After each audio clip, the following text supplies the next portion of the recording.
So this is on a 2004 Honda CR-V. That's what we got here. That's the engine. And this is the water outlet. Okay, I got this from O'Reilly. It's like 40 bucks. Okay, the bolts are all stripped out and I'm going to show you. So what you have to do is remove that plastic dust shield there under the car. All right, you go up under here like so. All right, you remove the lower radiator hose. Goes from there to there. And then on the thermostat housing, this is the original thermostat housing, these 3 bolts are stripped out. Okay, and I've got it loose. It's a tricky job getting it all loose. Okay, and I'm going to show you a few tips about that. Let's have a glance here. Okay, so 2 of the bolts, let's see how that thing sits in there. It sits in there like this. Yeah, these 2 bolts I was able to get with this swivel socket. Okay, but this one here, well, sorry, these are the ones that are stripped. Sorry, I'm showing the wrong one. Oops. Let's rejigger all this situation here. Yeah, okay, so it sits in there like this. This one has an O-ring. This one's got a clamp. This bolt here you'll spend the most time on. Okay, so I had to use a deep socket right here.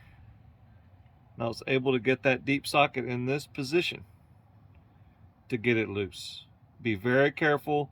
It is super tight. Don't mess it up. Okay, take your time.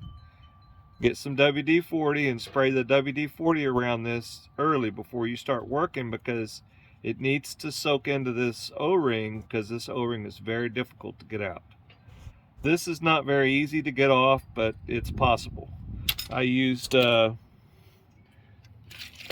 real long double convoluted pliers on there, and I use these pliers here to reposition, because the angle of the clamp was off and you're not able to get to it. Let's see, let me show you.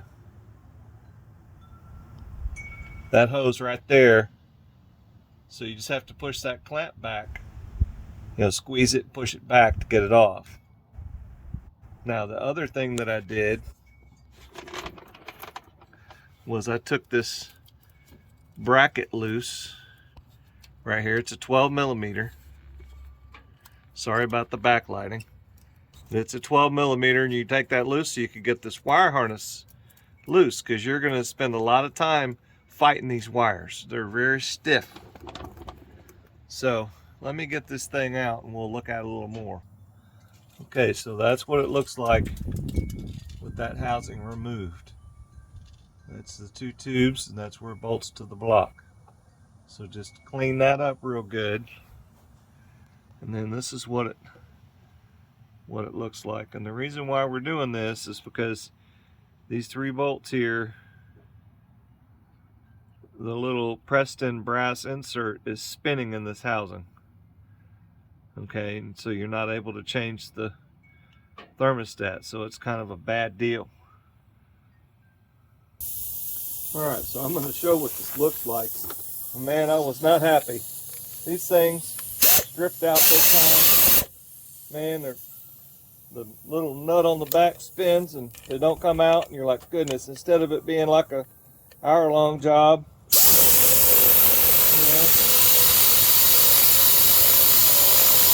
got to order parts, all kinds of things. I'm pissed. Dang things. So we got a new one. We'll get it installed and everything will be fine. Hope this helps somebody. Y'all have a good day. All right, so what I did is I got the big impact and I buzzed them out high speed and got them hot, because you'll need these old bolts. So you get them out, and then you get some vice grips and hold them with some vice grips, and then you can unscrew them and use your bolts. All right, so I got the new one installed, and I got the hoses on. I've got one more clamp to move down, that one right there. It's gonna be a little tricky to get that feller on, but this is what those little inserts look like. They had to put it in the vise and hit it with the impact to get the sucker apart, but that's what they are. It's a lot of work for those things.